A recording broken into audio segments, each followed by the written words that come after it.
mulai pembelajaran hari ini. Mari kita berdoa untuk kesempatan masing-masing. Doa mulai. Selesai. Oke, terima kasih. Hari ini ada tidak masuk? Ada Ibu. Ada Pak. Bu Putri. Pak Putri sama Mbak Rizka. Oh kemana? Putri dan Rizka. Sakit. Oh sebelumnya Izin ada kegiatan podcast noting. Oh ya, keren sekali ya kalian kalau bisa mengembangkan bakat ya itu ikut podcast kayak Mbak Rizka itu mesti keren. Kita akan belajar tentang alat pembayaran. Tapi sebelumnya kalian ada yang pernah melihat makanan ini?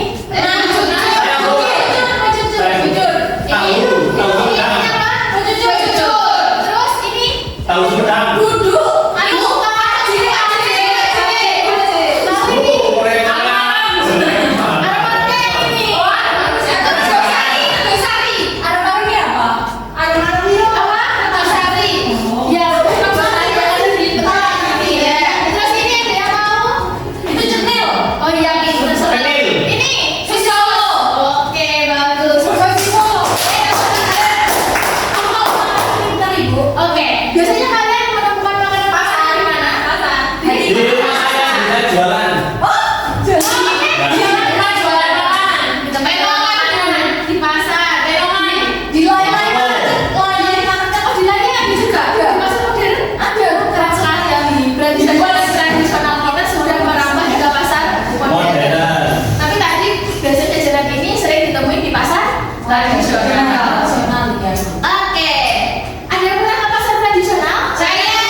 Nah dia tuh bayarnya tuh nggak pakai uang sen, ambil lagi jajan yang lainnya, jadi kayak tuker-tukeran gitu ya.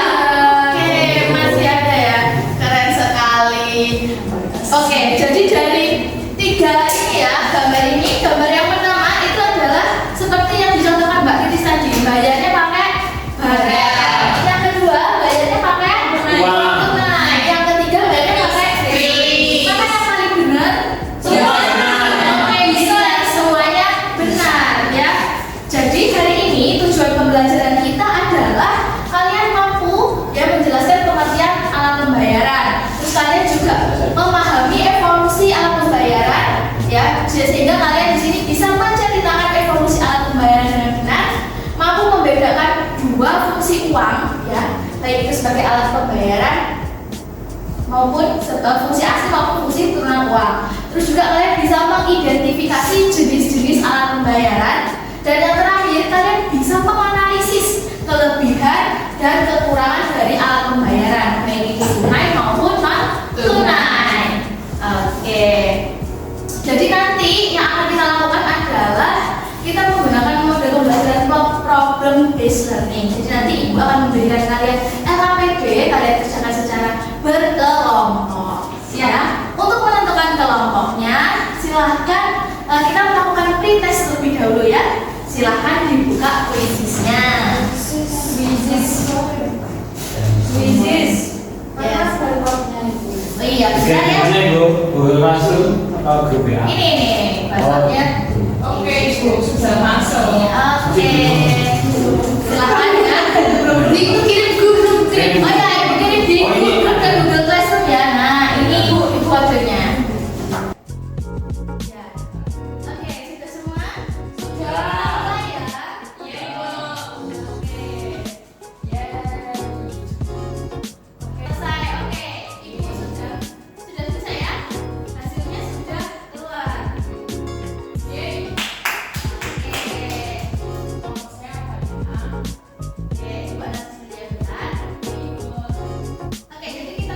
jadi dua kelompok ya berdasarkan hasilnya ini. Kelompok pertama ada Yunika, Emi, dan Titis.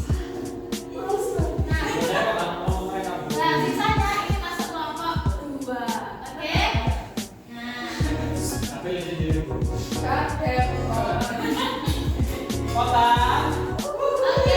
sudah dibagi kelompoknya ya. Ayo masuk ke grupnya ya. Mulai kejadian ya. Baik. Enggak contekan dari tadi. Oke, sekarang ayo kita kerjakan LKPD-nya. Ini untuk kelompok 1, ini untuk kelompok 2. Kelompok 1 bisa mengerjakan secara mandiri ya. Nah, kelompok 2 apakah kelompok kayak ini? Oke, kelompok 2. Kelompok 2 ini merupakan jurusan ya. Oke, jadi setelah menyelesaikan LKPD, ya, nanti silakan dijawab pertanyaan di LKPD itu, baik itu kalian bisa membaca dari buku maupun dari sumber-sumber belajar yang sudah ibu share di Google Classroom. Setelah itu kalian harus membuat poster ya, tapi cukup poster digital saja atau e-poster. Nanti kalian mempresentasikan hasil poster digital kalian itu di kelas. Bisa dipahami? Ibu tanya, ya, posternya pakai template Canva boleh nggak, Bu? Boleh pakai After kan kita sekalian yang mau pakai template Canva, Corel, Photoshop boleh. Nggak boleh kayak gitu, Bu. Suka ya? Oke.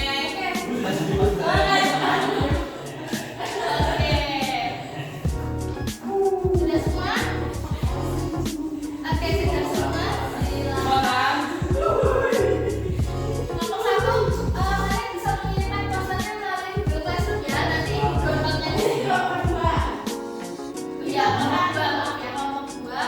Kelompok 2 kalau sudah selesai, silakan dikirimkan ke Google Classroom. Salah satu aja ketuanya, baik itu Mas Masrul maupun Mbak Orin boleh. Ya, kelompok 1 nanti kalau sudah selesai sudah dikirim ya. Apakah bisa dikasih sebentar? Oh iya, ini. Nah, ini bisa dicari di bukunya. Oke, yang ini bagus. Ini carinya di mana, Bu? Di buku. Nah, ini sebagai Ibu. Iya. Ini bagus ini. Kenapa saya? Bagus, tapi warnanya kurang diterangi sedikit ya biar benar terbaca. Ini kalau ini ya jadi tidak kelihatan. Oke. Oke, sudah selesai semua? Sudah selesai? Kelompok 2 sudah dikirim? Iya, Bu. Oke. Kelompok 2 sudah dikirim, Ibu lihat dulu ya di ini. Bu, saya sudah ini. Oh, bagus. Ini rata tulisnya Ibu seperti ini. Ini juga ada. Oke, kelompok 2 silakan maju untuk mempresentasikan hasilnya, ya. Silakan dipresentasikan. Diri target. Maju dong, ke depan kelas. Silakan. Ya, minta tolong diginiin. Ya Ibu, ini ciri ya. Oh iya. Tanya kelihatan tulisannya. Oke.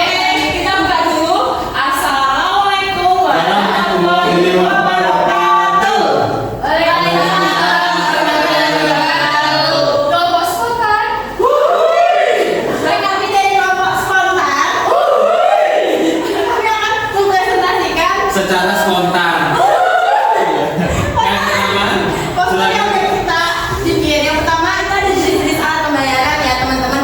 Jadi jenis-jenis alat pembayaran itu ada 2 ya, tunai sama non tunai. Kalau non tunai itu ya yang pakai digital gitu, jadi bisa e-wallet atau e-banking dan lain sebagainya. Habis itu ada evolusi alat pembayaran. Oke, evolusi alat pembayaran yang pertama, dulu sebelum ada uang yang sekarang kita miliki, dulu itu memakai namanya barter atau tukar barang. Terus dilanjutkan dengan memakai emas seperti itu. Lalu dilanjutkan dengan koin. Lalu dilanjutkan dengan uang atau apa ini?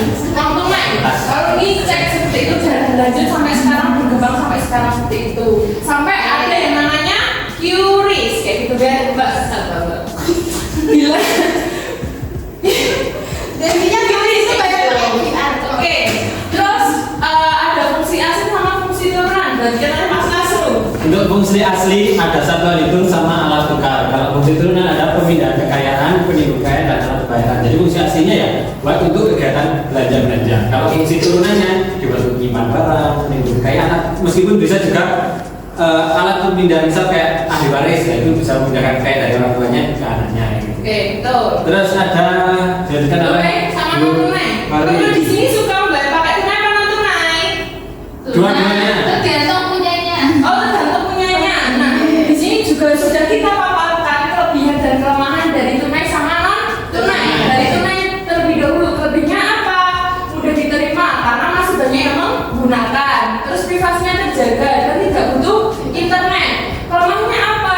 Rentan hilang, dicuri dan rusak. Lalu juga tidak efektif untuk transaksi dalam jumlah yang besar. Dilanjutkan oleh Mbak Zaza. Ya, kalau yang tunai itu kelebihannya efektif untuk transaksi dalam jumlah besar. Jadi kalau misalnya tunai kita bawa uang banyak itu kan resiko ya, resiko takut dicuri, hilang dan lain-lain. Jadi kalau misalnya pakai non tunai kan di HP gitu loh, jadi aman. Habis itu tercatat dengan baik. Kalau misalnya non tunai itu kan ada mutasinya gitu. Kalau misalnya cash kita kan kayak keluarin uang nggak tahu tuh uangnya udah berapa yang keluar ya kan. Nah kalau misalnya non tunai itu kan ada mutasinya, habis itu lebih aman dan tidak rusak. Jadi uangnya itu nggak kehujanan atau sobek kayak gitu-gitu. Nah tapi kelemahannya adalah mengandalkan internet. Nah kalau misalnya kita mau belanja di tempat yang ternyata nggak ada sinyal, nah itu kita agak kesulitan. Terus contoh lainnya juga kalau misalnya bayar parkir, ada kan tukang parkir itu kan nggak punya HP ya, jadi itu juga jadi kelemahan non tunai kayak gitu. Terus ada biaya administrasi juga kayak gitu. Oke, jadi sekian dari kelompok spontan. Sekian dari kami. Assalamualaikum warahmatullahi wabarakatuh.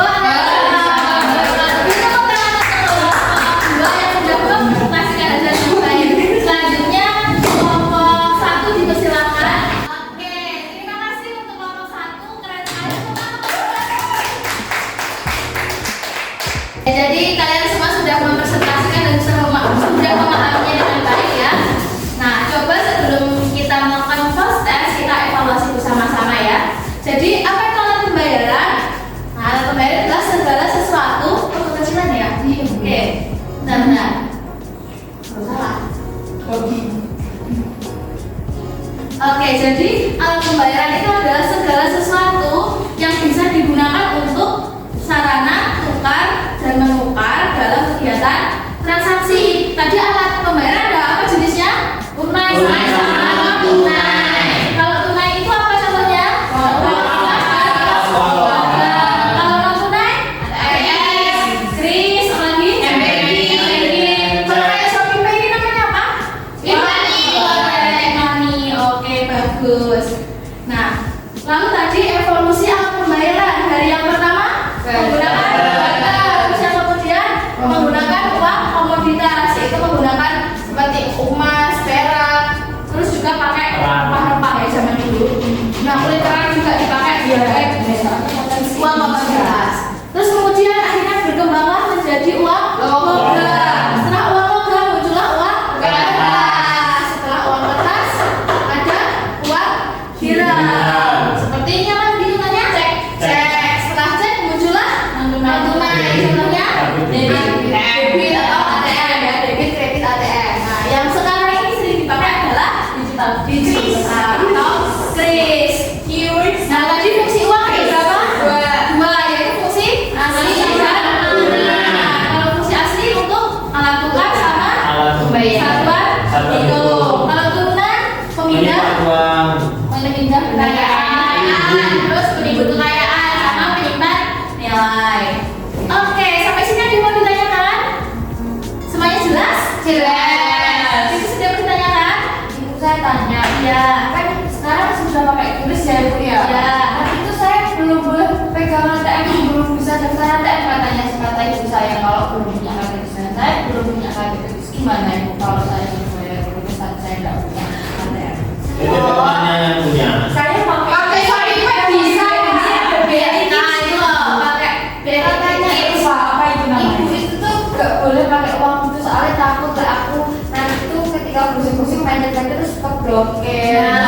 Jadi kita memang harus bijak dalam menggunakan uang digital itu ya, takutnya nanti kita salah pencet akhirnya uang yang ada di ATM atau di rekening kita terkuras ya. Jadi Chris lebih baik sama ibu aja. Nah, itu lebih bijak. Oke, sekarang kita melakukan post test ya. Silahkan dibuka lagi testnya. Oke, sudah selesai? Sudah selesai semua ya. Ibu tertinggi siapa ibu nilainya ibu? Oke, kita berikan apresiasi nilai tertinggi kepada Kori.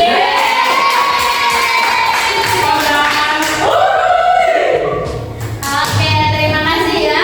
Sebelum kita akhiri pelajaran pada siang hari ini, aku akan memberikan refleksi ya. Jadi Kak, bagaimana perasaan kalian terhadap pembelajaran kali ini ya? Apa kalian merasa senang, biasa saja, atau sedih, sebel gitu ya? Nanti sticky note ini kalian tempel di papan, oke?